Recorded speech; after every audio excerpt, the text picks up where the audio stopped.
The Democrats are in a race for time. That's what this is all going to come down to. How much more damage can the Trump administration, the White House, do to this country before the midterm elections? You are in a race for time. And the best way to play out the clock is to pass the damn spending measure and get back onto messaging on stronger, better political ground. Explain what you mean by time. Time towards the election? Yes, because what happens is if the Democrats win the House, as I think most of us expect it to, at least you got a fighting chance. If you accelerate the cuts and the destruction, which will absolutely happen if they shut the government down, the White House is already saying, hey, you shut the government down, you know what? 750,000 people are going to lose their jobs. I don't think they're kidding. I wouldn't play that bluff. I would take my chip and walk off the table and go to the next table where I've got an actual fighting chance, which takes me to another part of the response, which is the Democrats don't need a government shutdown to fight. They need some balls to fight.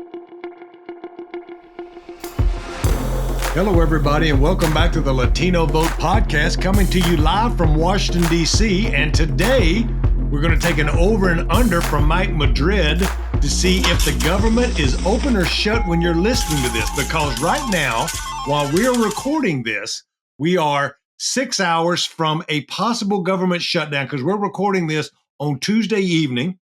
This will be live in a couple of days. So, Mike, do you think the government's going to be shut down when folks are listening to this? Boy, I've been going back and forth all day. I think that there's already a couple of Democratic votes who said they'd go up on it, right? Fetterman and Schumer. Look, I'm going to answer it by giving you kind of here we go, the big lay of the land here. I don't know how Democrats get out of this one. I think they're painted into a corner here.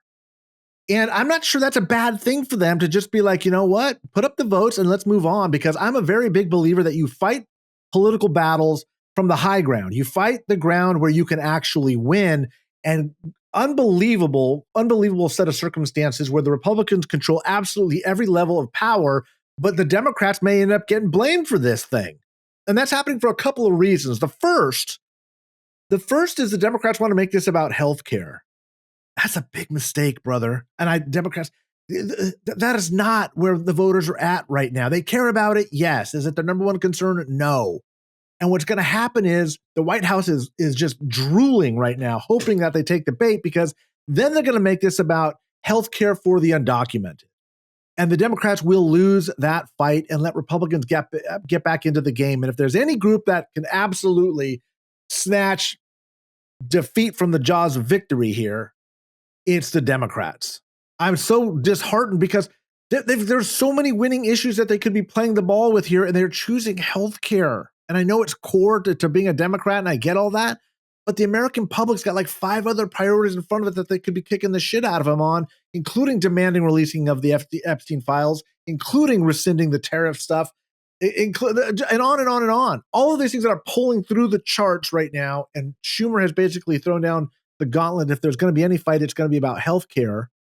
And that's just not the top issue for where voters want this fight to be had. Am I missing something, Chuck? You're closer to I think the government will be shut down when you're listening to this. Chuck Rocha is giving 100% shutdown still when you're listening to this. We're probably on a Friday morning when this comes out. We're recording it Tuesday night. It's not Tuesday night, but I'm waning because we're not doing this in the morning when I'm full of energy. We're doing it in the evening because I'm getting ready to go to bed in like 2 hours because the sun's going down. Anyway, Chuck Rocha goes to sleep at sundown. It's like a vampire, by the way. I do. And I get up before the sun goes up, and I'll be glad when the time changes because I've been riding a bicycle to the gym in the dark. Anyway, so I think Democrats are desperate to show some fight to their base. And I think they're going to do whatever. That's why we're going to be shut down, I think.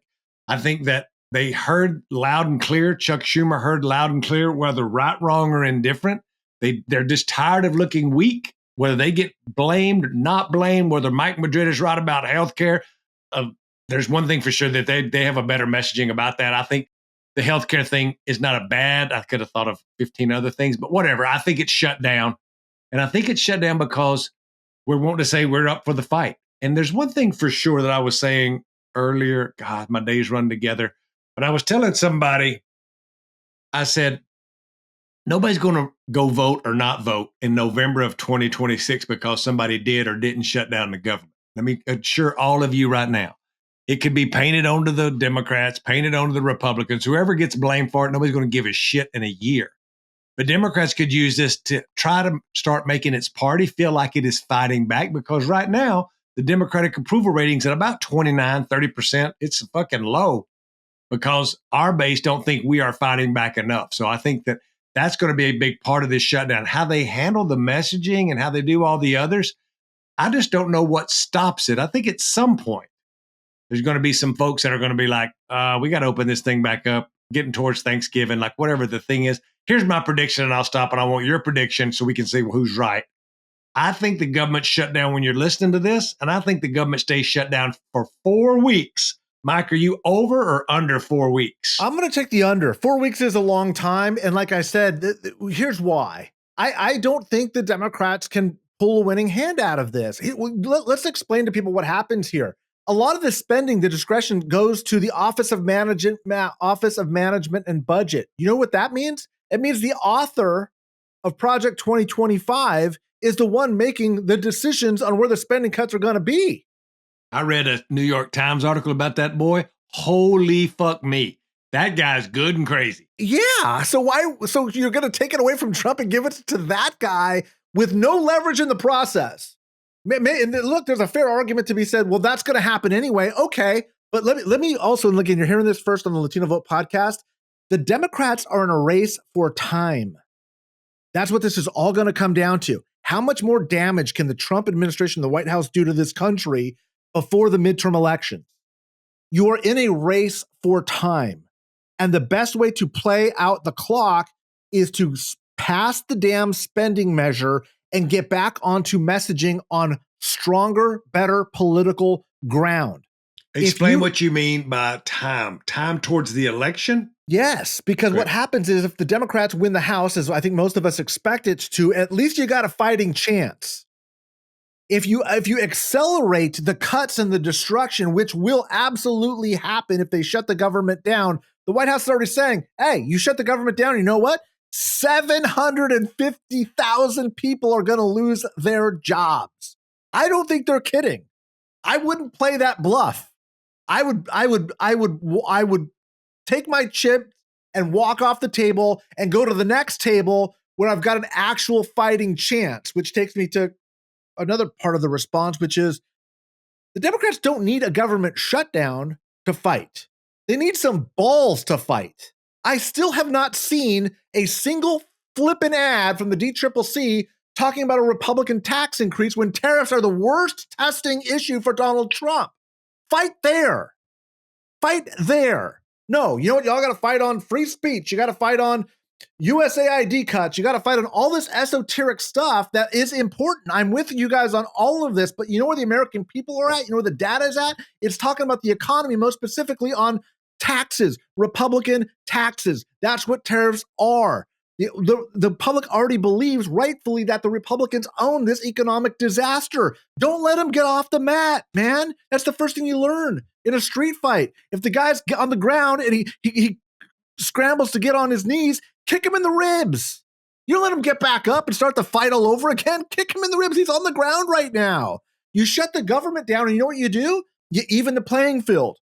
Let's have a policy discussion about healthcare for the undocumented. Like, how do you take a winning hand on all fronts and go, no, I'm going to reach into the deck and pull out a losing card? Like that is a very likely scenario by the time this is happening on Friday when this airs. The Republicans will initially be blamed for the shutdown. That is absolutely true. They will be. But if this becomes a fight about the Democrats fighting for healthcare cuts, which aren't going to take place immediately anyway, by the way, they don't run out till after December, and the Republicans start making this about healthcare for the undocumented, do you know what the Democrats' response is going to be? Yes, we support healthcare for the undocumented, which opens up the whole playing field, lets the Republicans right back into the game, and now we're debating healthcare for the undocumented. And the Republicans going, these people are nuts. There's a reason why I don't like or trust the Democrats.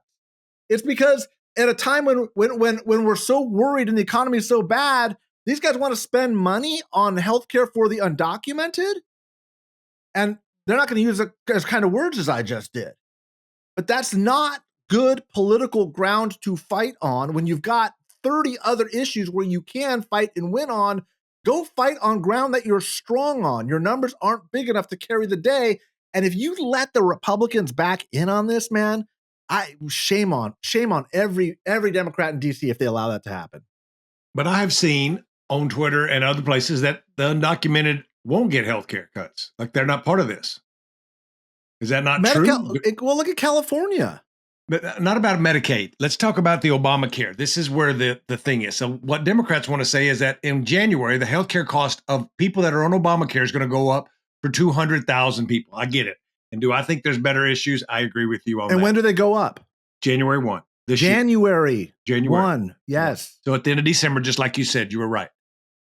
But are you saying to me that because they're going to say what you're saying, I'm not going to take that away. They're going to say undocumented because D. Vance said it in front of the White House. Yeah. But I was looking at Rubin and other folks who had tweeted back at that going, look, y'all can have this narrative all you want, but none of us want undocumented folks to have health care. This is Obamacare, not Medicaid, not Medi-Cal. This is Obamacare subsidies.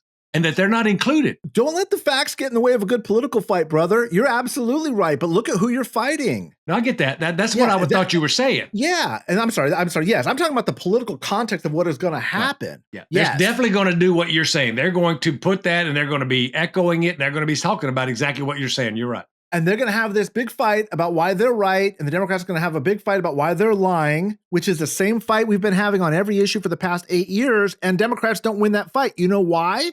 Because what they're doing is they're changing the terms of the debate from this big budget government shutdown to whether or not the Democrats support health care for the undocumented, which they overwhelmingly do. Yeah, but I haven't heard a single Democrat say that they support health care for the undocumented. Oh my God, brother. Are you kidding me? Come out to California. Now, California, probably. You probably have some liberals out there, but I don't buy that bullshit 1 minute. But you're saying Kamala Harris raised her hand, dude. For undocumented, Kamala Harris, and they all did raise their hand for. I don't think they'd raise their hand today. Oh, things are different now. Yeah, I don't think they would today. Like she's already got the shit. You believe unanimously that the Democrats are going to say we don't support this? The fact that we're having a debate about it is the whole point. That's what they want. Right. This is my point I want to make is that if we're debating. If they say, well, you're going to have all these undocumented, and we're going to fuck, this ain't even including them. Like, yes, it is. Well, where do you stand on it? Oh, well, now we're talking about undocumented healthcare. Yes. That's your point. All right. That's what I'm saying. That's what's going to happen. And then there's going to be this big internal navel-gazing fight amongst the Democrats as to what do we believe? Do we really stand for it or do we not? And that's going to fucking consume the news cycle while the Republicans are cutting 750,000 jobs and doing massive damage to the innards of our government. Like that's what's going to, that to me is the most likely scenario if we go to shutdown.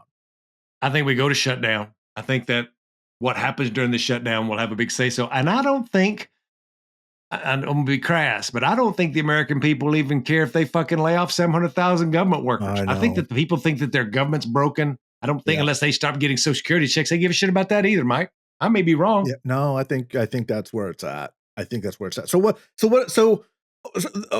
Look, I think you're absolutely right. Unfortunately, heartbroken too. So let me ask you a question. Let's say you're advising the Democrats. You'll get a call tomorrow morning. As soon as this podcast airs and everybody in DC hears this show, they're going to say, get me Chuck Rocha on the phone. Nobody's going to ask for Chuck Rocha, but go ahead. So the leadership of the Democratic Party calls Chuck Rocha. How do you come out winning this fight if you're the Democrats? You find some kind of an off-ramp that goes exactly to what you're saying. That's whatever the issue is, to be like, we got it open, we got something, we fought back, and we won. You saw Chuck Schumer at the meeting try to have an off-ramp immediately going, who believes in this thing? Do I have people that would believe in this to get an off-ramp? Because they want to have, they're so desperate for a victory, and they should be. People want to feel they're with the winner and somebody's fighting back for some topical issue that has to do with jobs, economy, that people will really feel. And that would be like, I would find an off-ramp, get it back open. And like you said, get back to fighting in the arena. Like get back to fighting in the halls of Congress. Get back to fighting on whatever the thing is. Make a tax ad, like whatever. But I would, if you're in a shutdown, like you said, you don't have the high ground no more to win. you're playing off of their rules. They were like, okay, keep this motherfucker shut down. We'll just keep cutting jobs. They know the Department of Education, blah, blah, blah. Brother, that's why I was opposed to the first shutdown, and Schumer got a whole bunch of backlash, and the Democrats wanted to go drag out the guillotine and cut his head off in the middle of the Capitol Mall. And I was like, guys, you can't be doing that. Like, what if you're going to be complicit in this? You're allowing the Republicans to blame you for this, and they will. And look, the numbers will fight to a tie. The Republicans are going to believe the Republicans. The Democrats are going to believe the Democrats. We're going to get to the military and all this thing that happened down at Quantico today as well. But before, I just thought of something I love asking you about. Shit, I didn't think about to ask you about. This morning, I was listening to the New York Times because that's what I do. Look at you. Their podcast. Redneck Mexican. Listen podcast. Having a latte. They use the working words. Out at the gym. They use the words. Wearing his Lululemon. And I do stretchy have some pants. Lululemon. I do my stretchy pants. I know my you do. butt look good. Anyway, do. So there is this poll that came out from the New York Times. And who is the fella who does the polling for the New York Times that comes on and talks about it?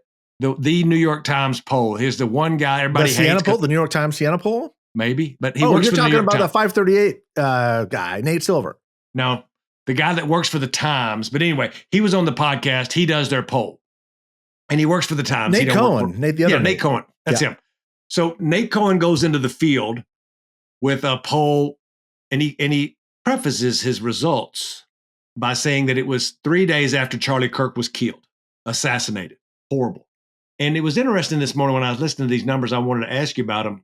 And what he found is there's not been 6 months ago is the last time he did a poll. And he's saying that Donald Trump's numbers haven't really moved since 6 months ago. That when they first did the poll 6 months ago, they had moved dramatically, a decent amount. Yeah, dropped. But dropped.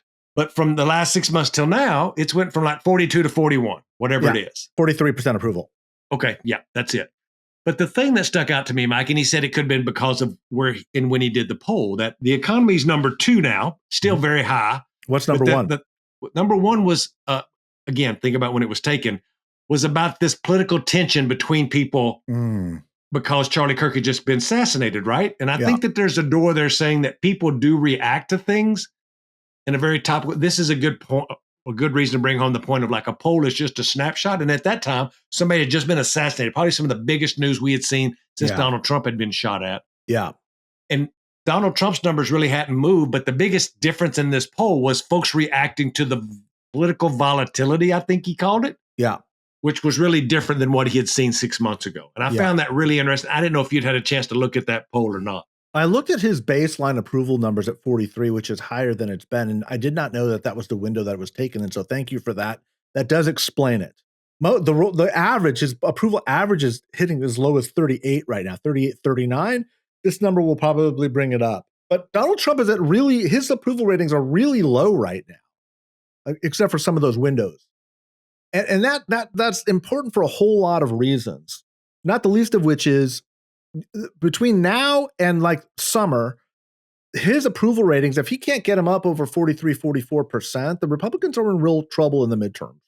And history would suggest that they are, and they're going to be anyway. But we're also heading into weaker economic times. I think the economy is going to get worse before it gets better. Consumer sentiment certainly suggests that it's going to. We're seeing inflationary pressures on the rise. The tariffs are taking full, root now. And you got places like the whole soybean market in the country is bankrupted, is bust. What happens when you cut 750,000 federal employees? Like, that is a massive number. That is dramatically massive. Affects a place like Virginia. I did a podcast earlier. Like, Virginia's got so many federal workers. Think about just the local stores and the economy. Just brutal, just devastating impact. So, like I said, grain of salt. Yeah, I'm sure that there was a little Charlie Kirk bounce there, a little slight rally around the flag effect. I mean, those used to be 15 points. Now they're like 1 or 2. But Trump's numbers are not good right now, and there's nothing suggesting that they're going to be getting better. Connecting what we just talked about with the shutdown with the Siena New York Times poll, I guess it was Siena, but New York Times, is I popped off and said that this won't have an effect. People don't give a shit about the shutdown. They probably don't care about a couple 100,000 federal workers losing their job. I stand by that. But what I will go back and recount is there is an election in Virginia in like 6 weeks. Yeah. And y'all should know that there's a lot of federal workers. And if this government shuts down, I don't think they run to the Democratic Party or the Republican. I think that they want to punish Donald Trump because they're still mad about Doge. 100%. And I think that you're going to see a bigger impact in Virginia. There's already a flawed candidate. So it could be a false flag of even higher performance where Democrats think we got it because they Republican candidate. Yeah, that's what flawed Republican candidate. Yeah, right? Winsome, whatever her name is, Sears. And if we shut the government down, you have a flawed Republican, and all the things that we've talked about is true. You could see 7, 8, 9, 10-point win by Spanberger. I agree. But Democrats, that's a false flag, and one little thing. There's a whole year before the next election. I would ask everybody, watch New Jersey, because I think that's where you're going to get the most honest reflection of what's going on. And if that's not a victory of more than 5 points, then it's a flag for me as a Democrat. That race is looking tighter than I thought it would be. That Republican's hanging in there a lot more than should be. And I don't know. I'm not watching it that closely. I just peruse a lot of these public opinion polls. I'm not looking that deep. But I would think that I thought, and maybe you just help me clarify here, why Virginia and New Jersey aren't looking exactly the same. But you do have a flawed Republican candidate. You do have an over-reliance on the federal government, which is going to be more anti-Trump. That is absolutely true. I'm going to have some proprietary. Ooh, I'm going to have some proprietary data. You said it one take. I'm going to have some information for you coming out of New Jersey. Solidarity Strategy may or may not be knocking on Latino household doors in New Jersey right now. Okay. We have knocked on a couple thousand doors in the last 48 hours. We just got some more money to knock on another crew inside of Patterson. So I'll probably have knocked on 10 or 20,000 doors in the next 2.5 weeks. So I'm knocking in precincts where Trump most overperformed with Latinos. Yeah. Where Democrats must have these Latinos back voting Democrat to win this off-year election. Yeah. So I hope to have some of that data back that I hope I can talk about. Don't tease us that way. You've got to have some initial results back. I will. Now. Spill it, brother. What do you got? I don't have anything now. We just started knocking. We're just kind of talking to people about getting their ballots turned in. It's early vote. So I thought you were like, I got some stuff I'm going to wait a week to tell you. And I was you're going to kill me over the weekend. I just don't have the numbers in front of me right now. Okay. Well, that's going to be good to hear. You better tune in. Everybody better be tuning in to this podcast and sharing this YouTube, because you're going to get some really good insight as to what's happening on the ground with Latino voters. A few weeks before the election, I should have numbers back next week when I get back from California. Luis and them are running that operation. So the next thing I want to bounce to is there was this big gathering of these generals and military folk down at Quantico. Jesus. And I'd love to hear your reaction to, we're going to get back to man testing men. Everybody's going, no more fat generals. We're cleaning this shit up, Mike Madrid. Are we, though? I mean, I don't know. Would Donald Trump pass that test? Would Donald Trump pass that test? He's a commander in chief. I mean, somebody on Twitter said the first test they should do is an alcohol test. But anyway, I digress. Yeah. I mean, does Pete Hegseth pass that test? Do they pass the character test? Does Donald Trump, is he in physical shape enough to kind of lead the troops? I don't know what it means. His hands and ankles are swollen, but y'all go ahead. What I will say is this. I mean, this is unprecedented. And there's two takeaways, I think, from this moment. The first is, of course, we have the commander-in-chief summoning generals and admirals from all over the world to this meeting in Quantico. Unprecedented. To put this many military assets under one roof is probably not the best idea, but whatever. Set that aside, because we do a lot of shit unprecedented all the time now. And the response was quite tepid. I mean, I think they were expecting a rally. They were expecting the admirals and generals to give them a standing ovation and be clapping. There was like a small golf clap, like a little bit, like barely. And I think it took them by surprise, both Hegseth and Donald Trump. That's a good sign, by the way, because these admirals, these generals, and I don't have any military service. Almost all of my family does, but I did not serve. But what I will say is, at that level, these people take their oath to the Constitution very seriously. They know the difference between taking the oath to a person and the Constitution, and it's something they value.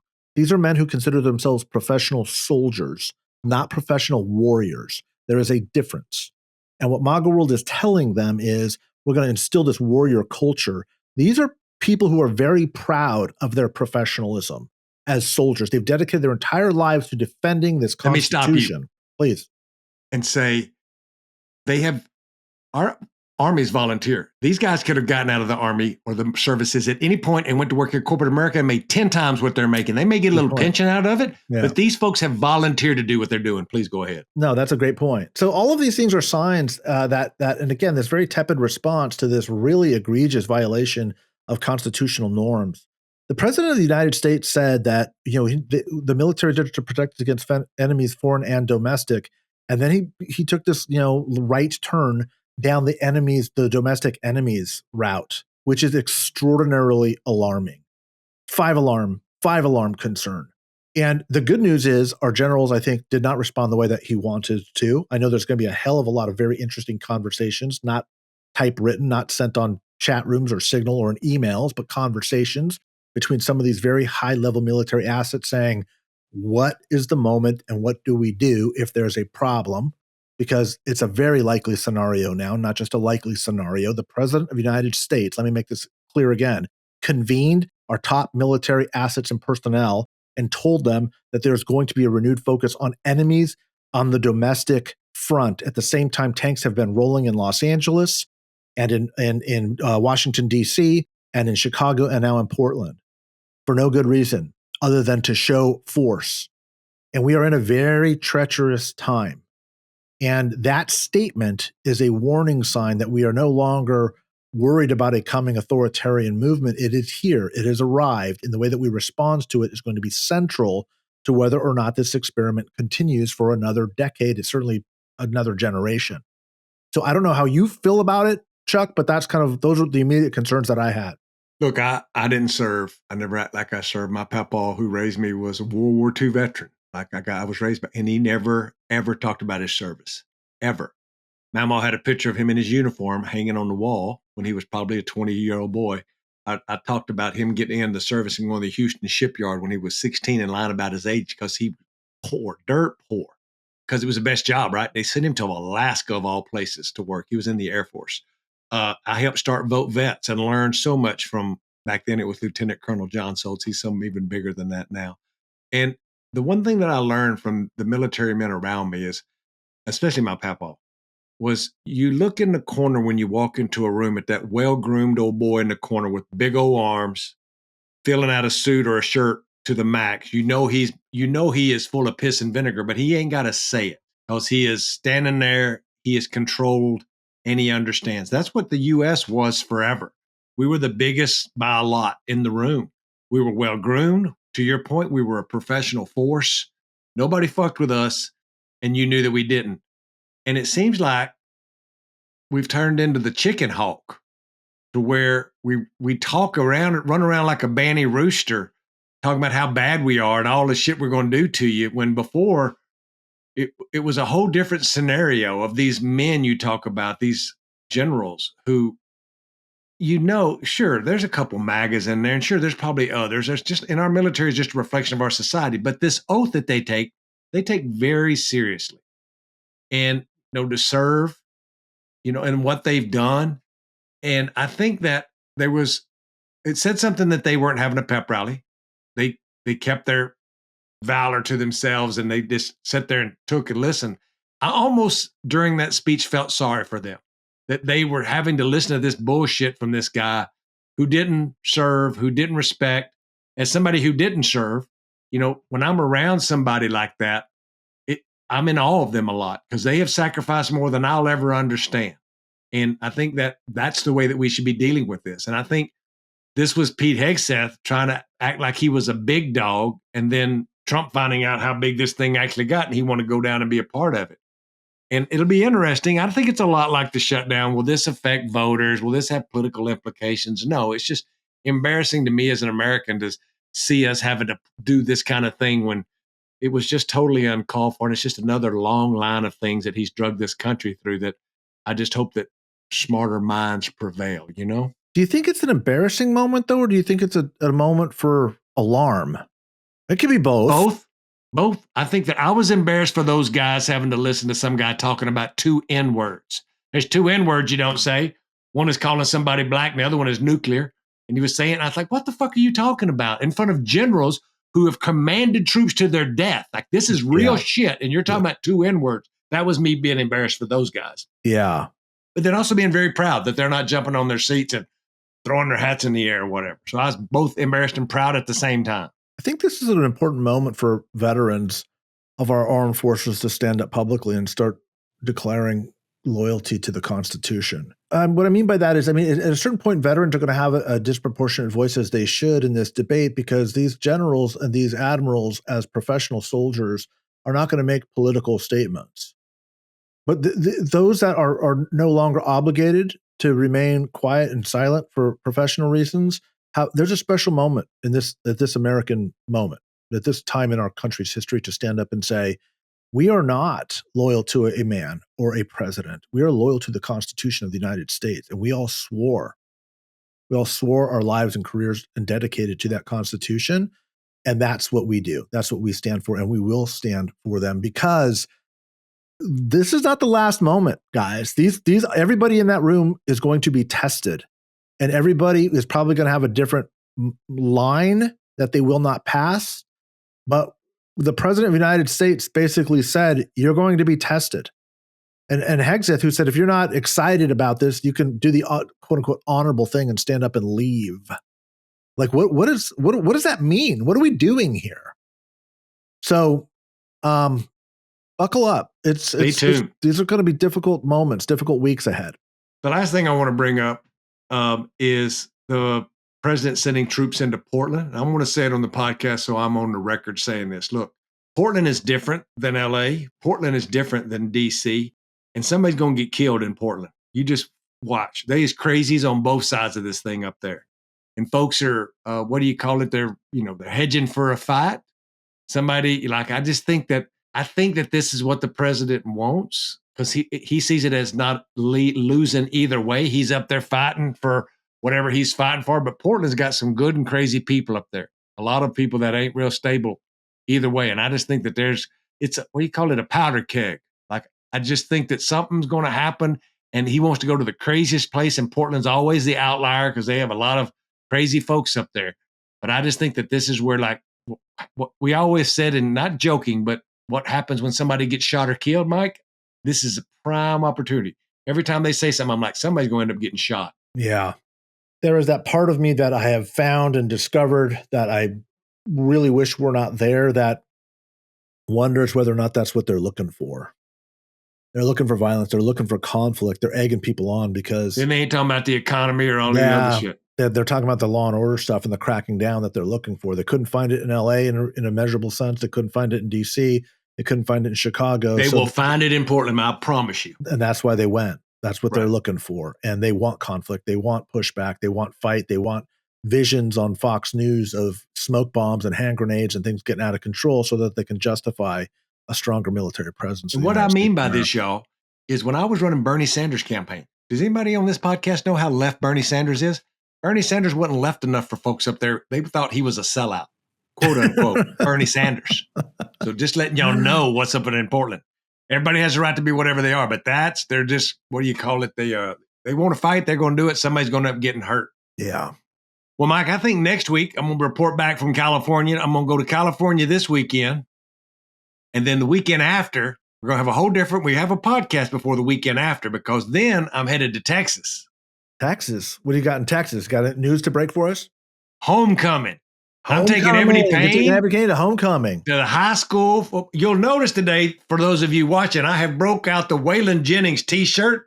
Oh. Because Waylon and Willie, I've been listening to old country music, getting ready for homecoming. There's a group chat that has been started with me and my MAGA boys back home about football, golfing, a card game, and I think we're going to cook some dead animals on that Saturday night. It's going to be crazy. So I'll have a lot to report back from the heart of East Texas weekend after next. So I'm really looking forward to that. And maybe we'll have the government back open, Mike. Who knows? Chuck went to a one-room schoolhouse too, by the way, in Texas. So you should know when he says homecoming, it's him and 5 buddies. And they're going to do some barbecuing. And we're expecting some pictures that will be posted. There was only 99 kids in my graduating class, Mike. How many was in Ventura County where you went? That's funny. There's 120 kids at my public school in my graduating class. Oh, yeah. Yeah. We're very small, rural, Mexican, school, and things have changed considerably. It's all been suburbanized. A lot of those fields have been, bulldozed over and built into suburban cul-de-sacs. And You ever heard of Waylon Jennings? I've heard of him, but I never listened to him. Hang on, I'm going to play some. Hang on. That's Waylon right there. Listen to these words. Hang on, listen to the words. I've always been crazy in the trouble that it's put me through. I've always been crazy, but the trouble has put me through. One more time, hang on. And I didn't do. Woo! I'm ready to go home, Mike Madrid. We ought to do an episode on the comparison between ranchera music and country western music. Does it sound alike? It's almost exactly the same. And most of that is the tone and the tenor and the lyrics, right? It's about rural life. And I think we ought to do that. We'll find an expert to come on and kind of chat about that. Here's what I think we do. I'm bringing it all together before we get out of here. It's time to get out of here. Because what we do is we go to Texas 15. We go to McAllen, Texas, and we sit down with Bobby Polito, who just announced running for Congress down there, who is a Grammy-winning ranchero singer. Okay.